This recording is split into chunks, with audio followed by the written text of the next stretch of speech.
बिस्तर उठा। मैं नहीं चाहता हूँ कि यहाँ पर दूसरा कोई व्यक्ति और 38 साल तक यहाँ पर पड़े रहे। उसी प्रकार जब आप अपने जीवन में स्थिति परिस्थितियों से गुजरते हो, आप अपने हालातों को देखकर, अपने परिवार को देखकर या और कोई विश्वासी के जीवन को देखकर अपना जीवन उसके साथ समझौता नहीं करें। एक दिन ऐसा हुआ, एक बहुत ही अच्छी बहन जो प्रभु में बहुत मजबूत थी, एक बहुत अच्छी प्रचारक थी, वो गुजर गई कुछ बीमारी के चलते। और उनके साथ जो दूसरी बहनें थी, उनमें से एक बहन ने मुझे फोन किया और कहा, पास्टर ये जो बहन है ये गुजर गई, मैं इनके साथ काफी समय तक थी, ये बहुत अच्छे से प्रार्थना करती, ये बहुत अच्छे से लोगों को मदद करती, ये प्रभु के वचन के बारे में बहुत अच्छे से जानती, लेकिन देखो ये बीमारी में गुजर गई है। अगर इसके साथ ऐसे हो सकता है तो हमारा क्या? मैंने कहा कि आप ऐसे कैसे कह सकते हैं, आप ऐसे कैसे कह सकते हैं? आप अपने विश्वास का जीवन उन पर क्यों निर्धारित करते हैं? आपने अपने विश्वास को उनको देखकर क्यों बढ़ाया है? हालांकि वो अच्छे हैं, उनमें कोई कमी घटी नहीं है, उनमें कोई परेशानी नहीं है, लेकिन आपका विश्वास, आपके विश्वास का जीवन, आपका मसीह जीवन परमेश्वर के वचन पर आधारित होना चाहिए, इंसान के जिंदगी पर नहीं, इंसान की जिंदगी पर नहीं। क्योंकि उस इंसान ने आपके लिए जान नहीं दिया, उस इंसान ने आपका उद्धार नहीं करवाया, उस इंसान ने आपको विश्वासी नहीं बनाया, परमेश्वर ने आपको विश्वासी बनाया है, परमेश्वर ने आपका उद्धार किया है, परमेश्वर आपका पिता है, परमेश्वर आपका मार्गदर्शन करता है और आपका दृष्टिकोण परमेश्वर पर होना चाहिए, किसी इंसान पर नहीं। जिस इंसान को आप बहुत अच्छा मानते हो, अगर वो किसी कारणवश कुछ गलत चीजें उसके जिंदगी में हो जाती, कुछ गलत बातें उसके जिंदगी में हो जाती है, कुछ हादसा उसके जिंदगी में हो जाता है, इसका मतलब यह नहीं है कि आप अपने विश्वास का जीवन छोड़ दें, बिल्कुल भी नहीं, बिल्कुल भी नहीं।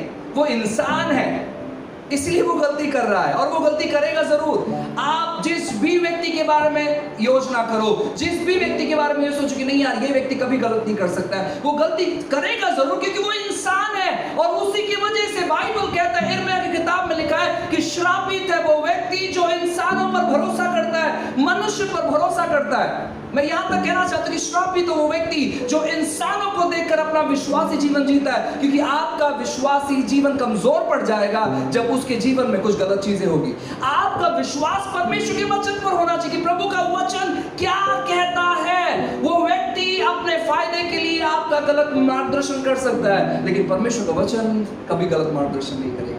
इसलिए जब भी आपके जीवन में परेशानियों का पहाड़ सामने खड़ा रहता है, आपको परमेश्वर के वचन के पास दौड़ना है और देखना है कि परमेश्वर का वचन क्या कहता है और परमेश्वर के वचनों का सहारा लेना है, उन सारी बातों को अपने जीवन में से दूर करने के लिए। और एक खूबसूरत वचन है मत्ती की किताब अध्याय 7, मत्ती की किताब अध्याय 7, सभी लोग मेरे साथ निकालें और वचन 17 और 18 आइए पढ़ते हैं। इसी प्रकार हर एक अच्छा पेड़ अच्छा फल लाता है और निकम्मा पेड़ बुरा फल लाता है। अच्छा पेड़ बुरा फल नहीं ला सकता और न निकम्मा पेड़ अच्छा फल ला सकता है। ठीक है, लिखा है कि अच्छा पेड़ अच्छा फल लाता है, निकम्मा पेड़ निकम्मा फल लाता है, बुरा पेड़ बुरा फल लेकर आता है, अच्छा पेड़ अच्छा फल लेकर आता है। अच्छा पेड़ कभी बुरा फल नहीं ला सकता और बुरा पेड़ जो है कभी अच्छा फल नहीं लेकर आ सकता। बाइबल कहता है कि परमेश्वर ने हमें मिट्टी से बनाया है। हम जितने भी लोग हैं, हम सब यहाँ पर मिट्टी के कठपुतले हैं, ऐसे वचन कहता है। हमें मिट्टी से बनाया गया है, हमारा पूरा शरीर जो है वो मिट्टी से बनाया गया है। परमेश्वर का वचन बाइबल कहता है कि वो बीज है। परमेश्वर का वचन क्या है? वो बीज है। और जब वो बीज मिट्टी में जाता है, जब परमेश्वर का वचन मिट्टी में जाता है तो वो अच्छे फल को, अच्छे पेड़ को उत्पन्न करता है और अच्छा पेड़ जो है अच्छे फलों को लेकर आता है। लेकिन आपकी स्थिति, आपकी परिस्थिति, आपके हालात, आपका सोच विचार, आपके लोग, आपके रिश्तेदार, आपके परिवार वाले, आपके कलीसिया वाले या आप जो भी चीजों को सुनते हो, जो भी चीजों को देखते हो, वो भी सारे चीज जब बीज के तौर पर आपके मन में आते तो वो भी बीज है, लेकिन वो बीज अच्छे बीज नहीं है। जो भी बीज परमेश्वर के वचन से मैच नहीं होता है, ये एक नहीं होता है, वो बीज निकम्मे बीज है। मैं एक दिन एक किसान के पास था और उनके खेती पे मकई लगे हुए थे और बहुत अच्छे थे। सो मैंने उनसे कहा कि हमारे मुंबई में बेबी कॉर्न्स मिलते हैं, यानी छोटी मकई, जिसका इस्तेमाल सूप वगैरह में होता है, कुछ डिशेस में होता है। सो मैंने कहा कि इसके जो छोटे छोटे जो मकई है, क्या आप मुझे कुछ दे सकते हो? उन्होंने कहा कि सर, ये बेबी कॉर्न मकई नहीं है। मुझे ऐसा लगता था कि जब कॉर्न छोटा होता है तो उसे बेबी कॉर्न कहते हैं और बड़ा होने का तो मकई बन जाता है। उन्होंने कहा ऐसा बिल्कुल भी नहीं है, ऐसा बिल्कुल भी नहीं है। अगर आप छोटी साइज की जो मकई है, जो अभी भी तैयार हुई है, अगर आप उसे खाओगे तो वो कोई टेस्ट नहीं देगा। लेकिन बेबी कॉर्न वो अलग बीज से तैयार होता है और वो बीज महंगा बीज आता है और वो उतनी साइज में आता है, वो साइज बढ़ता नहीं है। अगर वो साइज बढ़ गया तो वो कोई काम का नहीं है, वो उतनी साइज में उसको काटा जाता है और वो बीज बहुत अच्छे क्वालिटी का बीज रहता है। सो मुझे समझ में आया कि, और उन्होंने कहा कि मकई कई किस्म के मकई होते हैं, चावल कई किस्म का होता है, गेहूं कई किस्म का होता है। उसी प्रकार जब हम बात करते हैं, जो बातें हमारे अंदर जाती है, हमेशा याद रखना कि हम एक मिट्टी, एक जमीन है और हमारे अंदर जो भी बातें गिरते हैं वो बीज के समान है। एक जो परमेश्वर का वचन है वो अच्छा बीज है और वो 100% फल लाएगा। अगर आप उस बीज को अपने जमीन रूपी हृदय में, मनों पर अगर आप बोते रहोगे, कुछ समय के बाद वो अच्छा फल को लेकर आएगा। लेकिन अगर आप संसार की चीजों को बीज के तौर पर अगर आप अपने मनों में, अपने कानों के द्वारा, अपने आंखों के द्वारा, जबान के द्वारा, जब अपने हृदय में आप बोना चालू करोगे, वो बीज बहुत सारी गलत चीजों को लेकर आएंगे। आपके विश्वास को कमजोर कर देंगे, आपके भविष्य को वो कमजोर कर देंगे। क्यों? क्योंकि आप गलत तौर पर अपने जमीन रूपी भूमि पर आप बीज बो रहे। काफी बार हमारी समस्या यही हो जाती है, हम नहीं विश्वास कर पाते हैं बड़े चीजों के लिए, हम नहीं विश्वास कर पाते हैं बेहतर चीजों के लिए। हम किसी का भी कुछ भी सुनते हैं और उन चीजों पर मनन करते रहते हैं। अगर आप रात में सो नहीं पाते, इसका मतलब है कि आपके शरीर रूपी भूमि पर गलत बीज पड़ा हुआ है। अगर आप चर्च में सोते हैं फिर भी आपके शरीर पर गलत बीज पड़ा हुआ है, इसलिए आप घर पर नहीं सो पाते। आप कल्पना कर देखिए ना, आपको आपके घर पे रात भर नींद नहीं आता है, लेकिन जैसे ही आप चर्च आते हो आप पूरे हिलने लगते। क्यों मालूम है? क्योंकि जो गलत बीज है वो आपको कमजोर करता है ताकि अच्छा बीज आपके अंदर नहीं बोया जाए। क्योंकि जब आप सो जाते हो तो परमेश्वर बीज नहीं बो पाता है। जब आप सोते हो, वचन कहता है कि आपका दुश्मन, आपका शत्रु आकर बीज बोकर चला जाता है और वो बीज गलत बीज रहता है। परमेश्वर को पसंद है जागते हुए बीज बोने के लिए, क्योंकि वो इनलीगल काम कभी नहीं करता है, वो हमेशा लीगल काम करता है। चोर हमेशा हमारे आंखों के पीछे काम करते हैं, जब हम सोते तभी काम करते हैं, वो सामने से कभी चोरी नहीं करते। परमेश्वर चोर बिल्कुल भी नहीं है। हालांकि जैसे कि मैंने कुछ समय पहले आपसे कहा था कि लोग कहते हैं कि यीशु मसीह जब आएंगे वो चोरों के समान आएंगे, लेकिन विश्वासियों के लिए वो नहीं लिखा गया है। विश्वासियों के लिए बिल्कुल वो चोरों के समान नहीं आएंगे, विश्वासियों को बोलकर आएंगे। चिन्ह पूरा होगा, वो बातें करेंगे, आपको समझ में आएगा कि परमेश्वर आने पर है। लेकिन जो यीशु को नहीं जानते हैं उनके लिए वो होगा, वो डिक्लेयर करेंगे अरे कब आए कब गए हमें पता ही नहीं चला। ये लोग हमारे साथ ही रहते थे, लेकिन अभी बात कर रहे थे हमारे सामने और अभी गायब कहां पर हो गए। तो वो उनके लिए वो आश्चर्यचकित का क्षण रहेगा, लेकिन विश्वासियों के लिए बिल्कुल नहीं। विश्वासी लोगों को परमेश्वर बताएंगे चिन्ह कि वो कब आएंगे और ये सारा चीज जो है ये पूरा हो रहा है। इसलिए आपको क्या करना है? अपने हृदय को अच्छी भूमि बनाना है जहां पर बीज अच्छे तौर पर जाए। अपने अपने जमीन पर अच्छे बीज को आपको अलाव करना है, और जब वो अच्छा बीज आएगा तो आपका डिक्लेरेशन अच्छा रहेगा, आपकी घोषणाएं अच्छी रहेगी, आपकी जिंदगी में समस्याएं नहीं रहेगी। जहां पर समस्या है वहां पर गलत बीज बोया गया है, जहां पर बीमारी है वहां पर गलत बीज बोया गया है, जहां पर दिक्कत है वहां पर गलत बीज बोया गया है। उन बीजों को काटने का समय आ चुका है, उन बीजों को आपको काटना है, उन पेड़ों को आपको मारना है। मैं काफी साल से किसानों के बीच में रहता हूँ। मैं जाता हूँ, मिलता हूँ, मैं बातें करता हूँ और देखता हूँ कि वो लोग किस प्रकार चीज़ों को करते हैं। मैं केवल सभाएं करने के लिए नहीं जाता, लेकिन मैं व्यक्तिगत समय उनके बीच में बिताने जाता था, जहाँ पर मैं प्रार्थना कर सकूँ, मैं मध्यस्थी कर सकूँ और मुझे वक्त मिले परमेश्वर के साथ वक्त बिताने के लिए। क्योंकि आप जानते हैं कि मुंबई में हम ज़्यादा वक्त नहीं दे पाते, सो हम ऐसी जगह पर जाते हैं जहाँ पर हम अपने माइंड को फ्रेश कर पाए और प्रभु के साथ अच्छा समय बिता पाए। तो मैंने देखा कि वो लोग क्या करते हैं, वो लोग एक केमिकल तैयार करते हैं। उनके खेती के अड़ोस पड़ोस में जितने भी जंगली पौधे हैं, घास है, उन घासों पर उस केमिकल को वो छिड़कते हैं और वो घास 24 घंटे के अंदर मर जाता है और दोबारा नहीं आता। तो मैंने उनसे पूछा कि आप घास काटते क्यों नहीं है? उन्होंने कहा सर, अगर हम घास काटेंगे तो वो वापस आ जाएगा, लेकिन जब हम ये केमिकल छिड़केंगे वो पूरा जड़ से मर जाएगा और दोबारा नहीं आएगा कुछ महीनों तक, कुछ साल तक।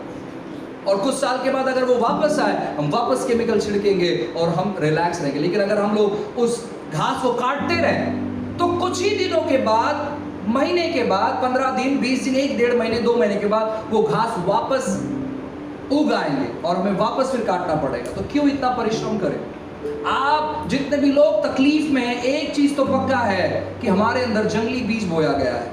और जब आप जानते हो कि आपके अंदर जंगली बीज बोया गया है, ये समय है उन सारे जंगली बीज को दूर करने के लिए। आप कैसे दूर कर सकते हैं? बहुत सिंपल है, अच्छे बीज जितना हो सके अपने अंदर ग्रहण करो, परमेश्वर का वचन जितना हो सके अपने अंदर ग्रहण करो और उन चीजों को डिक्लेयर करो। आप परमेश्वर के वचन के द्वारा आप ढूंढो कि परमेश्वर का वचन आपके बारे में क्या बात करता है, आपकी स्थिति के बारे में क्या बात करता है, आपके बीमारी के बारे में क्या बात करता है, आपके व्यवसाय के बारे में क्या बात करता है, आपके कामकाज के बारे में क्या बात करता है। आपको ढूंढना है और उन वचनों का ऐलान करता है, उन वचनों का घोषणा आपको करना है, उन वचनों को अंगीकार करते रहना है और अपने आप विश्वास आपके जीवन में जागृत होगा।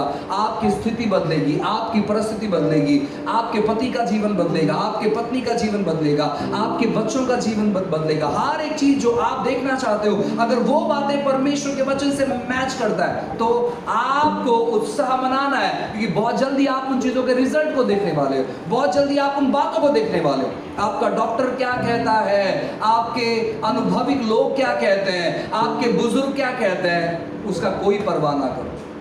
ये सब फेल है परमेश्वर के वचन के सामने, चाहे आपने कुछ भी अनुभव किया हो। एक बात जब मैं बाइबल से सीख रहा था, पढ़ रहा था, एक बात मुझे बहुत अजीब लगा, और वो बात क्या है मालूम है? यीशु मसीह ने कभी भी कोई चमत्कार को रिपीट नहीं किया।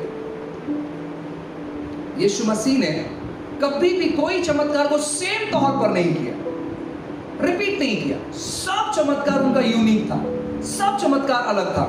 उन्होंने अंधे के, जो अंधा व्यक्ति था बारतुलमेस था, उसके आंखों पर हाथ रखा या फिर उन्हें कहा तो वो चंगा हो गया। लेकिन दूसरा जो अंधा व्यक्ति था, बाइबल कहता है उन्होंने मिट्टी पर थूका और उस मिट्टी का लेप लगाकर उसके आंख पर लगाया और कहा कि जा धो ले, और फिर वहां पर वो व्यक्ति देखने लगा। बाइबल कहता है कि अलग अलग चमत्कार प्रभु यीशु मसीह ने बहुत ही अलग अलग तौर पर किया। बाइबल कहता है कि एक बार 5000 लोगों को उसने खाना खिलाया, जहां पर 5 रोटी और 2 मछली थी। और एक जगह लिखा गया कि उन्होंने 4000 को खिलाया, 7 रोटी और कुछ मछली थी। तो हर एक चमत्कार यीशु मसीह का बहुत ही यूनिक था, बहुत ही अलग था। यीशु मसीह हम हर एक लोग की स्थिति के बारे में बहुत ही यूनिक यूनिक तौर पर योजना करते हैं, यूनिक तौर पर बदलना चाहते हैं। हमें किसी का कुछ कॉपी करने की जरूरत नहीं है, हमें किसी के भी बातों को कॉपी करने की जरूरत नहीं है। परमेश्वर का वचन बहुत ही विशेष तौर पर आपसे बातें करेगा जब आप अपने सॉल्यूशन को, अपने सुझाव को परमेश्वर के वचन में ढूंढोगे। जब आप अपने सॉल्यूशन को परमेश्वर के बातों में ढूंढोगे, तब आप अनुभव करोगे परमेश्वर के वचनों को पूरा होते हुए अपने जीवन में। आप अनुभव करोगे कि वो बातें जो आपके लिए सपना था वो पूरा हो जाएगा। आज कुछ बातें आपके लिए सपने हो सकते हैं कि मेरा ये सपना है। आइए अपने सपने को परमेश्वर के वचन से मैच करें। होने दो कि वो सपना परमेश्वर के वचन पर आधारित हो। और जो घर चट्टान पर बनाता है, कोई भी आंधी तूफान उस घर को हिला नहीं सकता।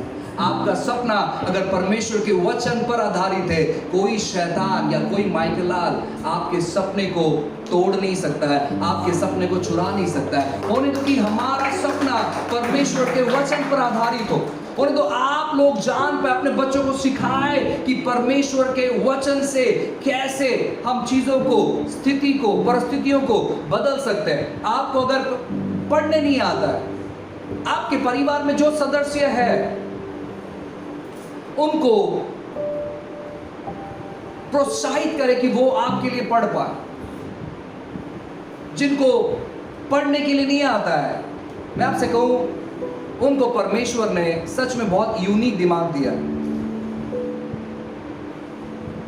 लेकिन वो इस्तेमाल नहीं करते हैं, वो उनका प्रॉब्लम है। अगर आपको पढ़ने नहीं आता है, अब हमारे पास टेक्नोलॉजी उपलब्ध है। आपको ईयरफोन लेना है, आपका जो एंड्रॉयड मोबाइल है उसको कनेक्ट करना है, ऑडियो बाइबल आपको कनेक्ट करना है और सुनते रहना है। आप बहाना नहीं बना सकते कि मुझे पढ़ने नहीं आता है। आज से 50 साल पहले लोग बहाना बनाते थे कि पास्टर मुझे पढ़ने नहीं आता है, लेकिन आप अभी बहाना नहीं बना सकते। आपको क्या करना है? आपको परमेश्वर का वचन सुनते रहना है। और जिनको पढ़ने आता है और आप फिर भी अगर नहीं पढ़ते, तो मैं आपसे कहना चाहता हूं ना, उसी की वजह से स्थिति और परिस्थितियों में बदलाव नहीं आ रहा है, उसी की वजह से विश्वास नहीं बढ़ रहा है।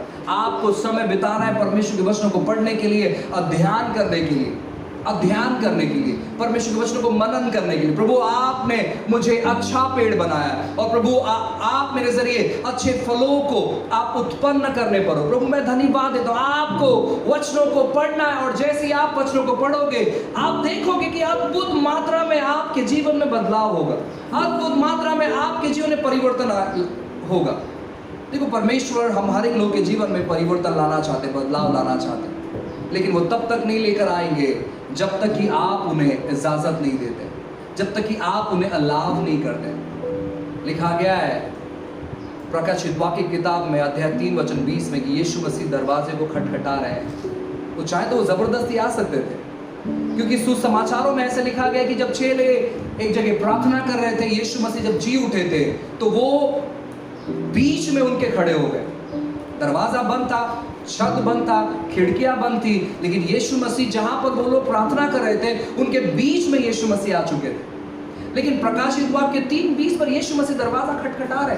यीशु मसीह बताना चाहते कि मैं जबरदस्ती नहीं कर सकता, अगर आप मुझे इजाजत दोगे तो मैं जमीन और आसमान को एक कर दूंगा। जो वचन पर आप खड़े हो, जिस वचन पर आप विश्वास कर रहे हो, उस वचन को पूरा करने के लिए। लेकिन आप पहले खड़े तो हो जाओ, आप पहले विश्वास तो करें, आप पहले उन बातों का अंगीकार तो करें, आप उन वचनों को तो थामें, बाकी का सब काम मैं संभालता हूं। यीशु मसीह एक चीज हमसे कहते हैं और वह यह है कि अंदरूनी बातों को हम संभालें और बाहर की बातें परमेश्वर संभालेगा। अंदरूनी बातें हम संभालें, बाहर की सारी बातों को वो संभालेगा। लिखा है कि जैसे तुम आत्मिक उन्नति कर रहे हैं, वैसे तुम सभी बातों में उन्नति करो और भला चंगा रहो। सबसे प्रथम दर्जा आता है कि जैसे तुम आत्मिक उन्नति कर रहे हैं, जैसे आप परमेश्वर के वचनों को थामे हुए हो, परमेश्वर के वचनों को पकड़े हुए हो, परमेश्वर के वचनों को ऐलान करते हो, परमेश्वर के वचनों को जाहिर करते हो, परमेश्वर के वचन पर विश्वास करते हो। मैं आपसे कहना चाहता हूं ना, बाकी का सारा काम वो करेगा, बस आपको परमेश्वर के वचनों का सहारा लेना है। और जब आपको परमेश्वर का वचन मिल जाता है, आपको उन वचनों को अपने मुंह से डिक्लेयर करना, अपने मुंह को पसारना है। एक समय आएगा जहां पर आप अनुभव करोगे कि सच में एक सपना था हमारा, और ये सपना हमारे जीवन में परमेश्वर पूरा कर रहा है। हम सोचते थे कि काश हमारे जीवन में ऐसा हो जाए, लेकिन परमेश्वर उन चीज़ों को पूरा करेगा अगर आप परमेश्वर के वचन का सहारा लेते हैं। Hallelujah, praise the Lord. परमेश्वर का वचन आपकी स्थिति, आपकी परिस्थिति, आपके जिंदगी को बदलने का सामर्थ्य रखता है और वो जरूर आपके जीवन में इन सारे चीज़ों को पूरा करना चाहता है। आप अगर विश्वास करने तैयार है तो परमेश्वर अपने सामर्थ्यशाली कार्यों को करने के लिए तैयार है। हालेलुया। आइए हम सब लोग खड़े हो जाएंगे। Thank you Jesus lord, worship you father, we bless your name. आइए हर कोई अपनी आंखों को बंद करे इस समय। हर कोई, हम एक अच्छा वक्त बिताएंगे प्रार्थना में, हम एक अच्छा वक्त बिताएंगे अपने जमीन को अच्छा करने में। Thank you Jesus lord, hallelujah, thank you lord. हर कोई अपने आंखों को बंद करे, हर एक व्यक्ति परमेश्वर को स्मरण करे, प्रभु को याद करे। Thank you Jesus lord, hallelujah. आइए अपने विश्वास को परमेश्वर के वचन से मैच करें। जो लोग प्रभु को जानते हैं, जो लोग परमेश्वर को अनुभव कर चुके हैं, आइए अपने विश्वास को परमेश्वर के वचन में, परमेश्वर के वचन के लाइन में लेकर आइए। Thank you Jesus, hallelujah. धन्यवाद यीशुवे। प्रभु आप महान है परमेश्वर, आप अद्भुत हो राजा। Thank you Lord. वो आपकी स्थिति को बदलना चाहता है, वो आपकी परिस्थिति को बदलना चाहता है। वो कहता है कि तू अपना मुंह पसार, मैं उसे भर दूंगा। आइए सब लोग खड़े हो जाए, कोई बैठेगा नहीं।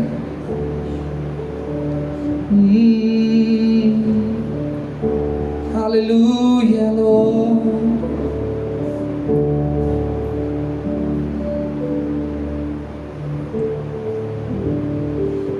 योजनाएं करें,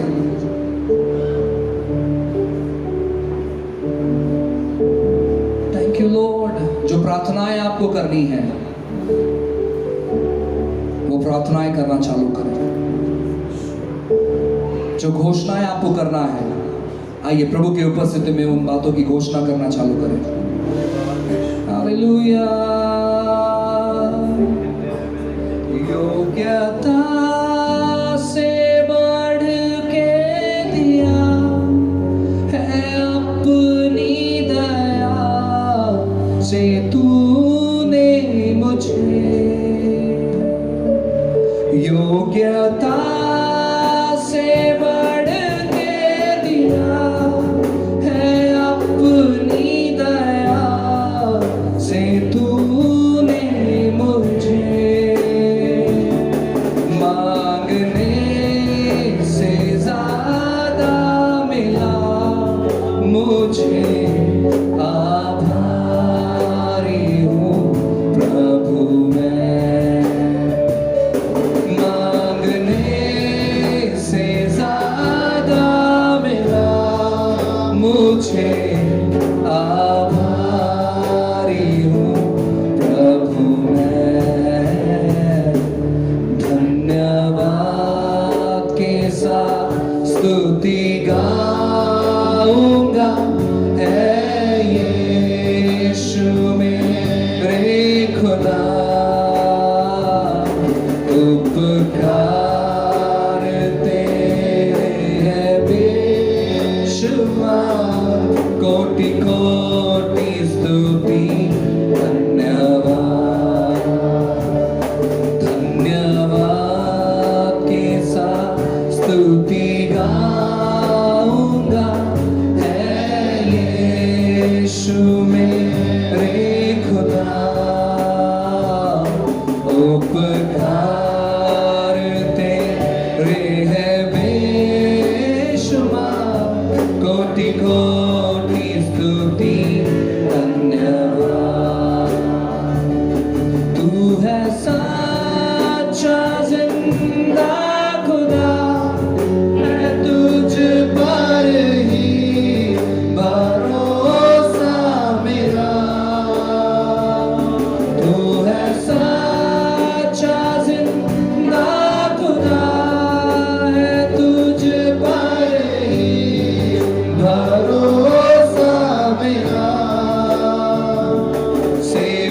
पूरी करके पाऊं इनाम प्रभु ऐसा दो वरदान सेवा पूरी करके पाऊं इनाम प्रभु ऐसा दो वरदान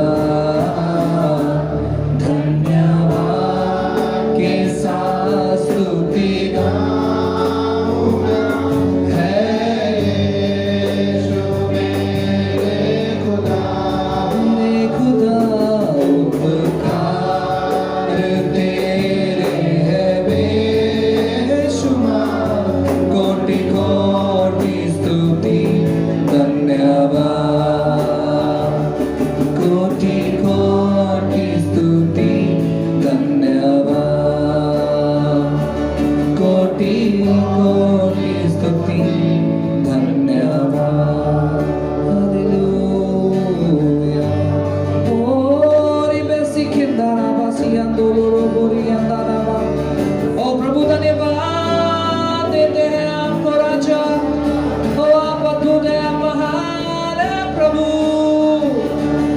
thank you Jesus lord hallelujah thank you lord धन्यवाद प्रभु यीशु अगर आज आप अपनी समस्या को लेकर यहाँ पर आए हैं मैं आपसे कहना चाहता हूँ यीशु मसीह आपके समस्या का उत्तर है अगर आप इस समय ये कहते हो कि हम बहुत दिक्कती से गुजर रहे हैं हम बहुत तकलीफों से गुजर रहे हैं हम नहीं जान पा रहे हैं कि किस प्रकार हम अपने जीवन में आगे बढ़े यीशु मसीह आपके दरवाजों पर उत्तर को लेकर खड़ा हुआ है और वो दरवाजा आपका दिल है आपका हृदय है अपने हृदय को आप खोले इस सुबह के समय और यीशु से कहें कि यीशु आप हमारे दिल में आइए यीशु आपके जीवन में आने के बाद वो अनोखे काम वो करेंगे